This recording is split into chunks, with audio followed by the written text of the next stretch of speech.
और केदारनाथ धाम जाने वाले यात्रियों के लिए राहत देने वाली खबर आई है। जल्द ही पैदल 16 किलोमीटर की चढ़ाई से यात्रियों को मुक्ति मिल सकती है। केदारनाथ धाम तक जाने के लिए पर्यटन विभाग रोपवे के निर्माण की तैयारियों में जुट गया है।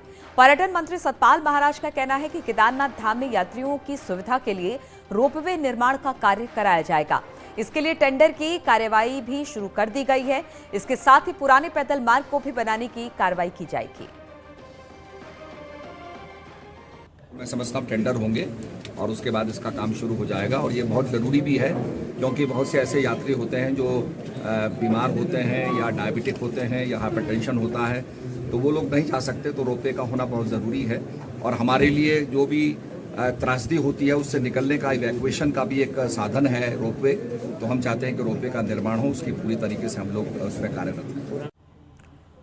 और एक तरफ चारधाम में यात्रियों की भीड़ को थमने के लिए पर्यटन विभाग ने लिमिट तय कर दी है। लोगों की रजिस्ट्रेशन का सिस्टम बनाया गया है और शुरुआत के 45 दिनों के लिए धामों में यात्रियों के दर्शन की संख्या भी तय की गई है।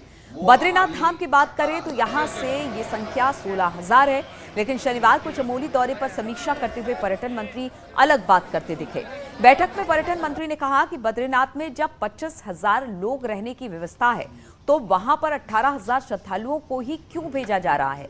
सतपाल महाराज ने कहा कि बद्रीनाथ में होटल खाली हैं और होटल कारोबारियों ने ये बात उनसे कही।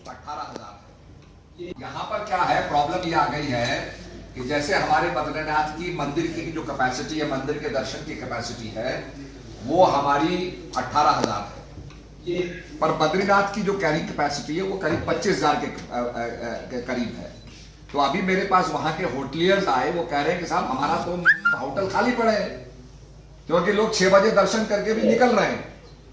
तो 6 बजे जो निकल रहे हैं वो तो वहां रह नहीं रहे, और आपने वैसे ही वहां पर 18,000 लिमिट कर दी, तो वो कहते हैं हमारे होटल तो खाली पड़े हैं।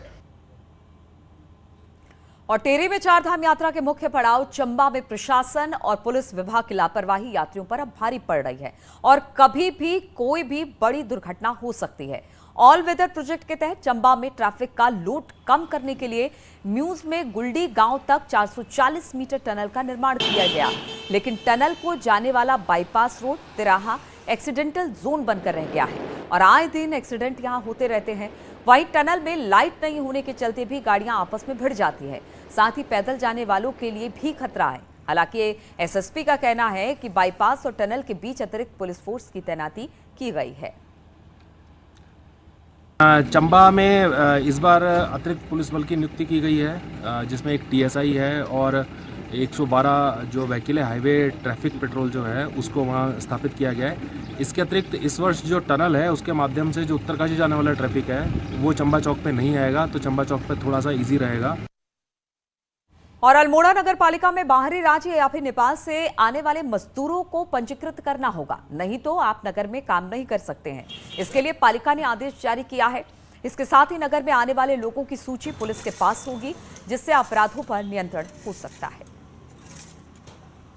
जो बाहरी मजदूर यहाँ पर आ रहे हैं या बाहर से व्यापार करने के बहाने के लिए यहाँ पर आ रहे हैं लोग, तो ये निर्देश हमने अपने कर्मचारियों को दिया है कि ऐसे लोगों का सत्यापन कराएं, उनका लाइसेंस बनवाएं और उनका पूरा पता लिखें कि कहाँ वो लोग रह रहे हैं और क्या काम कर रहे हैं। क्योंकि जो यहाँ पर इस शहर में अपराध बढ़ रहा है उसमें कहीं ना कहीं उनकी भी भूमिका रहती है, ऐसा लगता है।